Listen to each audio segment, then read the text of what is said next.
create a country, there are different steps. The first one is related to referencing. So we get a database from the rally promoters or satellite data. We're very, very lucky to be able to work now with satellite. It allows us to have a one-to-one scale about the real locations of different countries. From there, we generate a landscape that now allows us to work over much larger distances, about 30 kilometers by 30 kilometers, and that opens up the field of vision. It allows us to create landmarks and points of interest that players can use and will remember. It's a result of lots of analysis depending on the different country. What are the specifics of each country? What's the essence of the rally? Knowing that, of course, in a real rally, a real special, stages can last an average of 30, 40, 50, even 60 kilometers. On this game, we use much shorter lengths. So the goal is to successfully reproduce the essence of the original rally whilst making condensed stages over much shorter distances.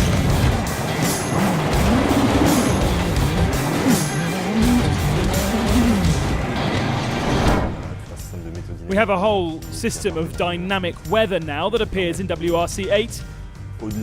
Beyond being able to give players different conditions during a special, it also accentuates the immersion related to each particular country.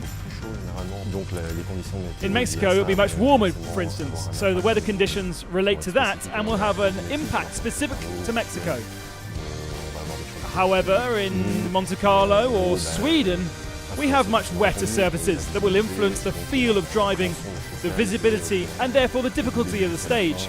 And of course, how the beginning to the end, the player will have to manage and anticipate the conditions.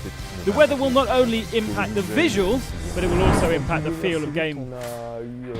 C8, we have a lot of new countries that we create from scratch, and for those, for example, Monte Carlo or Turkey, we've based it on real topological data. With the data, thanks to a software, we reproduce the maps one-to-one scale.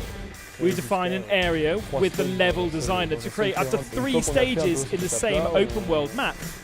And once we have done this step, we improve the terrain in the software, we export it for the first time, integrate it into our game so that the level designer can do tests in order to create prototype stages and see what they need as modifications, because sometimes the maps do need extra details.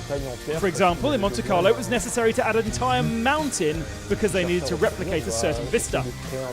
We will try to create a terrain which fits the needs of the level designer. Once this step is done, we finalize it, and the level designer uses their magical skills to create the stages and maps we know them today.